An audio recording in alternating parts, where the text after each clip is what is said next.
Hi friends, विद्या classes के इस YouTube channel पे आपका स्वागत है। आज की इस वीडियो में हम लोग हीट एंड थर्मोडायनेमिक्स का एक बहुत ही इम्पॉर्टेंट टॉपिक पढ़ने जा रहे हैं। बहुत ही इम्पॉर्टेंट ये जो टॉपिक है, ये टॉपिक से जेईई मेंस में, नीट में एक क्वेश्चन मस्ट पूछता है और पूछा हुआ भी क्वेश्चन है। तो हम इस वीडियो के माध्यम से आपको समझाने का प्रयास करेंगे ताकि कॉन्सेप्ट क्लियर हो। बिल्कुल बहुत ही आसान है। और आज के इस वीडियो में हम लोग पढ़ने जा रहे हैं न्यूटन्स लॉ ऑफ कूलिंग। ये हीट ट्रांसफर में एक टॉपिक है, न्यूटन्स लॉ ऑफ कूलिंग।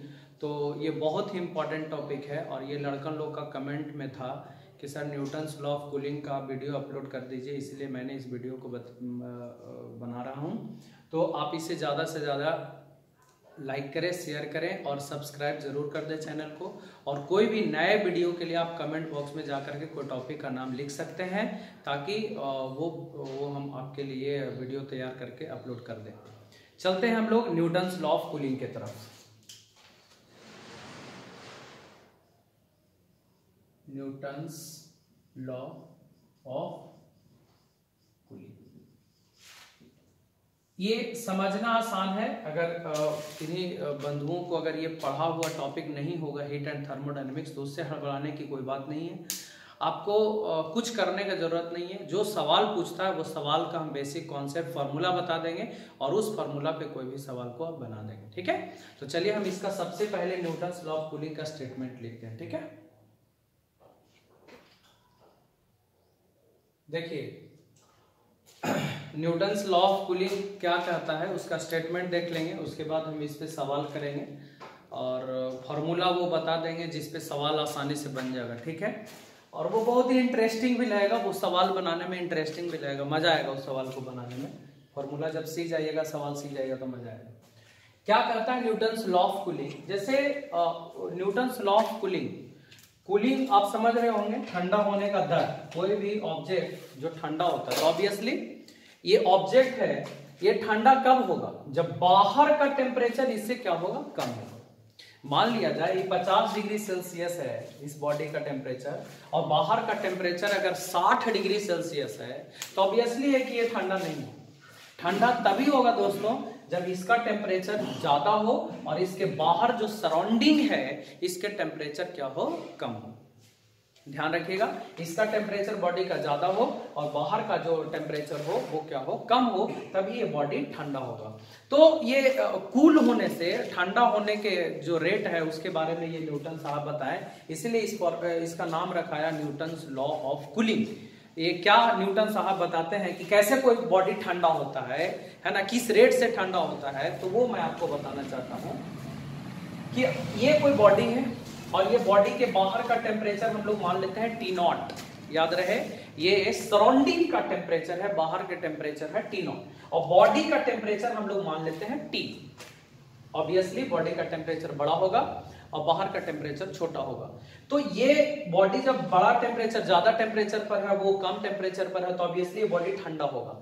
तो वो उन्होंने बताया कि ठंडा होने का जो रेट है, टाइम के साथ साथ जो टेम्परेचर में डिक्रीमेंट होता है, टेम्परेचर जो इसका घटता है, dt बटा dt, ये याद रहे कैपिटल T इसमें टेम्परेचर है और T टाइम है।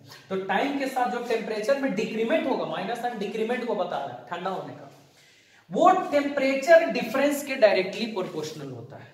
ये दोनों के बॉडी के और एटमॉस्फेयर के जो सराउंडिंग है, वो दोनों के टेम्परेचर डिफरेंस के डायरेक्टली प्रोपोर्शनल होता है। याद रहे, ये टेम्परेचर में डिफरेंस बहुत ज्यादा का नहीं होना चाहिए। ये न्यूटन्स लॉ ऑफ कूलिंग तभी एप्लीकेबल है जब ये दोनों में डिफरेंस बहुत ज्यादा का डिफरेंस नहीं होना चाहिए, ये बहुत कम का ही डिफरेंस हो। देखिए स्टेटमेंट में लिखा हुआ साफ साफ, न्यूटन्स लॉ के अनुसार if the temperature of the body, body का temperature is not very different from that of surrounding, surrounding से बहुत ज्यादा नहीं हो, तब देन जो रेट ऑफ कूलिंग होता है, रेट ऑफ कूलिंग मैंने टाइम के साथ साथ टेम्परेचर का घटना, ठंडा होने का मतलब टेम्परेचर घटना, वो टेम्परेचर डिफरेंस के डायरेक्टली प्रोपोर्शनल होता है। ये दोनों का टेम्परेचर डिफरेंस के डायरेक्टली प्रोपोर्शनल होता है। ये है न्यूटन्स लॉ ऑफ कूलिंग। अब न्यूटन्स लॉ ऑफ कूलिंग पे सवाल कैसे बनाना, सवाल कैसे पूछता है, सवाल कैसे पूछता है हम अभी बता देते हैं, उसके बाद हम लिख करके आपको समझाएंगे। जैसे ऐसे पूछता है, जनरली क्वेश्चन को अगर कोई सॉल्व करेगा तो ऐसे डायरेक्ट सॉल्व कर दीजिएगा तो गड़बड़ हो जाएगा। जैसे ऐसे बॉडी पूछता है कि एक बॉडी है, उसका टेम्परेचर है 40 डिग्री, तो 40 डिग्री से 30 डिग्री सेल्सियस तक होने में 10 मिनट का समय लगता है। तो क्वेश्चन पूछेगा कि 30 से 20 होने में कितना वक्त लगेगा। तो 40 बॉडी है, 40 डिग्री सेल्सियस से 30 डिग्री सेल्सियस तक होने के लिए आपको 10 मिनट का समय लगेगा। तो आपसे क्वेश्चन पूछेगा कि 30 से अगर 20 डिग्री सेल्सियस करना हो तो कितना मिनट का वक्त लगेगा, तो क्या 10 मिनट होगा? नहीं, ये गलत हो जाएगा। तो कैसे ऐसे सवाल को बनाते हैं, आइए हम लोग देखते हैं।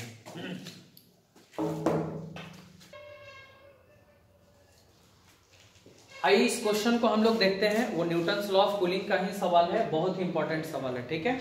ये सवाल क्या कहता है कि एक बॉडी को 60 डिग्री सेल्सियस से 40 डिग्री सेल्सियस तक ठंडा होने में 10 मिनट का वक्त लगता है। मतलब एक बॉडी 60 से 40 डिग्री सेल्सियस तक जो ठंडा होगा उसमें 10 मिनट का टाइम लेगा। तो क्वेश्चन बोल रहा है कि 40 से 20, मतलब ये बॉडी 60 डिग्री सेल्सियस पर है, फिर 40 डिग्री सेल्सियस पर हुआ, और इसमें 60 से जब 40 हुआ तो इसको 10 मिनट का वक्त लगा। तो यही क्वेश्चन आपसे बोल रहा है कि 40 डिग्री सेल्सियस से 20 डिग्री सेल्सियस तक होने में कितना मिनट का टाइम लगेगा। ये टाइम आपको फाइंड करना है, जबकि बाहर का टेम्परेचर आपको दिया हुआ है 10 डिग्री सेल्सियस। तो कभी भी दोस्तों ये टी नॉट दिया हुआ है, आप ध्यान रखेंगे टी नॉट। कभी भी दोस्तों अगर इस टाइप के सवाल हो तो उसको कैसे बनाते हैं, न्यूटन्स लॉ ऑफ कूलिंग पर ही बनाना है। तो हम लिखते हैं, फॉर्मूला थोड़ा सा आपको बदला सा लगेगा, मैंने उसी टाइप का ही है, उसी पर ही है, वो हम लिखते हैं, थोड़ा ध्यान दें प्लीज। मैंने क्या बताया, rate of cooling is directly proportional to change in temperature. तो रेट ऑफ कूलिंग मतलब T1 माइनस T2 बटा टाइम, याद रहे, चेंज इन टेम्परेचर बटा टाइम, रेट ऑफ कूलिंग हो गया, ठीक है, बराबर।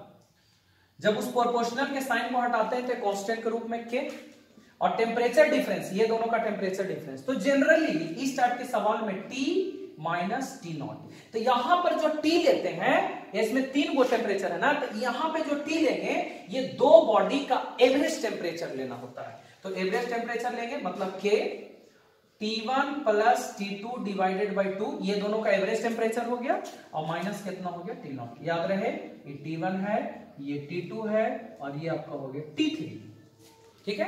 फिर से एक बार देखेंगे ध्यान से, T1 माइनस T2 बटा T, ये दो बॉडी है, ठंडा हो रहा है 60 से 40, तो T1 माइनस T2 बटा T, चेंज इन टेम्परेचर बटा टाइम, बराबर के, ये दोनों का एवरेज टेम्परेचर लेंगे T के जगह पर, और माइनस T नॉट जो बाहर वाला टेम्परेचर है वो। चलिए ये दोनों बॉडी के लिए हम लोग पहले लेते हैं, ठीक है, इसको भी छोड़ देते हैं। अब ये दोनों बॉडी के लिए लेते हैं, तो कैसे हम लोग करेंगे, तो देख लीजिए यहाँ पे 60 से 40, 60 माइनस 40 कितना हो जाएगा 20 बटा टाइम कितना लिया, ये टाइम है ना, टाइम लिया है 10, तो 10 हम लोग लिख दिए, बराबर के हमको मालूम नहीं है, छोड़ दिए। T1 प्लस T2 बटा 2, तो एवरेज कितना हो जाएगा 60 40 100, और 2 से भागा देंगे, है ना, 60 प्लस 40 100, और बटा 2 50 हो गया, और माइनस बाहर का टेम्परेचर हो गया 10। तो यहां से जो के का मान आ जाएगा दोस्तों देख सकते हैं 2 बटा 40 आ जाएगा, होगा के कट जाएगा 2, और 50 में से 10 ले 40, 40 डिवाइड में आ जाएगा। अब क्या बोल रहा है कि 40 से 20 होने में कितना वक्त लगेगा, फिर से यही फॉर्मूला, तो T1 माइनस T2 माने 40 से 20, 40 माइनस 20 डिवाइडेड बाय टाइम कितना लगेगा ये हमको मालूम नहीं है, बराबर के, तो के की जगह पर कितना हो जाएगा के इंटू ये दोनों का एवरेज टेम्परेचर, तो 40 प्लस 20 है ना, T1 प्लस T2 बटा 2, तो 40 प्लस 20 बटा 2 कितना हो जाएगा 60 बटा 2 30, माइनस बाहर का टेम्परेचर कितना है 10, तो 20 बटा T बराबर के का मान यहां से निकल चुका है 2 बटा 40, और यहां पे हो जाएगा 20। दोस्तों T का मान कितना हो जाएगा देख लीजिए, T का मान हो जाएगा 20, यानी कहने का मतलब कहने का मतलब ये हुआ कि 60 से 40 होने में 10 मिनट का वक्त लगेगा, जबकि 40 से 20 होने में कितना मिनट का वक्त लगेगा? 20 मिनट। कब? जब बाहर का टेम्परेचर 10 डिग्री सेल्सियस हो तब। एक और क्वेश्चन हम लोग इस पे करेंगे, तब ऐसे ही कुछ करने का जरूरत नहीं दोस्तों। एक बार फिर से देख लीजिए, थोड़ा सा हम समझा देते हैं। ये T1 माइनस T2 बटा 2 माने T1 माइनस T2 बटा 2 बराबर के, ये जो हम लोग लेते थे चेंजिंग टेम्परेचर, वो ये दोनों का एवरेज टेम्परेचर ही ले लिया माइनस T0, तो ये हो गया आपका T1 प्लस T2 बटा 2 माइनस T0। तो ये आपका ये क्वेश्चन हो गया, ठीक है। तो इस तरह से ध्यान रखिएगा, बहुत इंपॉर्टेंट है। और ये क्वेश्चन को हम लोग एक और क्वेश्चन से करते हैं जो कंपटीशन में पूछा हुआ है, ठीक है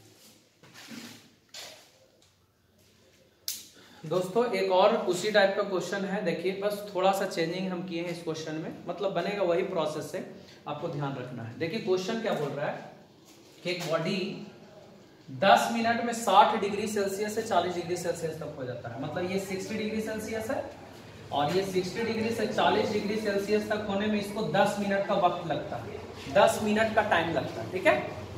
तो वही क्वेश्चन बोल रहा है कि अगला 10 मिनट में ये 40 से कितना डिग्री टेम्परेचर हो जाएगा। चलिए इस टेम्परेचर को हम लोग मान लेते हैं थीटा, या आप टी भी मान सकते हैं, चलिए टी मान लेते हैं, टी मान लेते हैं। ये टेम्परेचर आपको निकालना है। पहले 10 मिनट में 60 से 40 हुआ, तो कह रहा है कि अगले 10 मिनट में कितना होगा, जबकि बाहर का टेम्परेचर आपको दिया हुआ है 10 डिग्री सेल्सियस, याद रहे T0 दिया हुआ है बाहर का टेम्परेचर। तो फॉर्मूला लगाएंगे हम लोग, तो हम लोग जानते हैं फॉर्मूला, याद रखिएगा T1 minus T2 divided by time बराबर के T1 plus T2 divided by 2 minus कितना, ये बाहर वाला टेम्परेचर है सराउंडिंग वाला, और ये जो होता है ये दोनों का एवरेज लेते हैं, इसीलिए हम लोग एवरेज कैसे निकालते हैं, दोनों को जोड़ के 2 से भागा, और ये हो गया टेम्परेचर डिफरेंस बटा टाइम। चलिए सबसे पहला फेज में चलते हैं, ये दोनों में चलते हैं। तो याद रखिएगा T1 माइनस T2 यानी 60 माइनस 40 डिवाइडेड बाई टाइम, तो टाइम कितना लगा है 10 मिनट बराबर के मालूम नहीं है, रहने दीजिए। T1 प्लस T2 बटा 2 मानी दोनों का एवरेज, तो 60 प्लस 40 बटा 2, तो 60 प्लस 40 बटा 2 और माइनस T0 का वैल्यू कितना है 10। दोस्तों यहां से जब कैलकुलेट करेंगे तो 20 बटा 10 बराबर के, ये हो जाएगा 50 माइनस 10 कितना हो जाएगा 40, तो हो जाएगा के का मान यहां से आ जाएगा दोस्तों 1 बटा 20। याद रखिएगा 0 से 0 2 बटा 40 1 बटा 20 हो गया। अब वही काम हम लोग ये दोनों के भी केस में करेंगे, तो यहां से हम लोग ये दोनों के केस में करेंगे, तो ये दोनों के केस में क्या होगा देखिए वही चीज T1 माइनस T2 यानी 40 minus T divided by time, तो टाइम कितना है 10 है ना, टाइम बराबर के फिर ये दोनों का एवरेज, तो एवरेज कैसे लेते हैं 40 प्लस T, दोनों को जोड़ के 2 से भागा करना होता है, और माइनस बाहर का टेम्परेचर, तो बाहर का टेम्परेचर कितना है 10 डिग्री सेल्सियस, तो 40 माइनस T डिवाइडेड बाई 10 बराबर के का मान आ चुका है दोस्तों 1 बटा 20, तो यहां से हो जाएगा कितना 40 plus T divided by 2 minus 10। अब अगर हम कैलकुलेशन करें तो कैलकुलेशन देखिए करने के बाद क्या मिलेगा, कैलकुलेशन अगर इसको हम लोग करें तो ऐसे कुछ कैलकुलेशन होगा, देखिए कट जाएगा, 1 0 से 1 0 कट जाएगा, 2 से इसको मल्टीप्लाई कर देंगे 80 माइनस 2T हो जाएगा ना, 2 से गुना करेंगे तो 40 दूनी का 80 माइनस 2T, और इधर हो जाएगा 40 प्लस T डिवाइडेड बाई 2 और माइनस कितना 10, माइनस 10 इधर आके प्लस हो जाएगा, तो इधर कितना हो जाएगा आपका 90, 80 और 10 90, और माइनस 2T बराबर हो जाएगा 40 प्लस T डिवाइडेड बाई 2। फिर से क्या करते हैं हम लोग एक कम ऑफ क्रॉस मल्टीप्लीकेशन अब कर लेते हैं, तो हो जाएगा 180 माइनस 40, 2 से मल्टीप्लाई करेंगे ना बराबर हो जाएगा 40 प्लस T। एक लाइन और बढ़ाते हैं हम लोग, तो हो जाएगा यहां से 180 माइनस 40 होगा ना, और इधर चल जाएगा तो 5T हो जाएगा, तो यानी T का जो वैल्यू हुआ 180 में से 40 140 और बटा कितना हो गया 5 28 डिग्री सेल्सियस। यानी कहने का मतलब क्वेश्चन में ये था कि 60 से 40 होने में 10 मिनट लगता है, तो अगले 10 मिनट में 40 से कितना हो जाएगा 28 होगा। तो इस बात को ध्यान दीजिएगा, ऐसा नहीं कि 60 से 40 हुआ तो अगला बार 40 से 20 होगा 10 मिनट में, नहीं ये गलत हो जाएगा, इस बात को ध्यान रखना है। तो ये था न्यूटन्स लॉ ऑफ कूलिंग का क्वेश्चन, बहुत इंपॉर्टेंट है और आशा करते हैं कि ये चीज समझ में आ गया होगा आपको। और ये एक क्वेश्चन जरूर पूछता है नीट में और जेईई मेंस के एग्जामिनेशन में, इसलिए इसे ज़्यादा से ज़्यादा शेयर करें। और नए वीडियो के लिए आप कमेंट बॉक्स में ज़रूर लिखें कि हमको ये टॉपिक का वीडियो चाहिए, मैं अपलोड कर दूंगा। और सब्सक्राइब कर दें, जो नए वीडियो के लिए उत्सुक हैं वो सब्सक्राइब कर दें इस चैनल को। Thank you for watching video.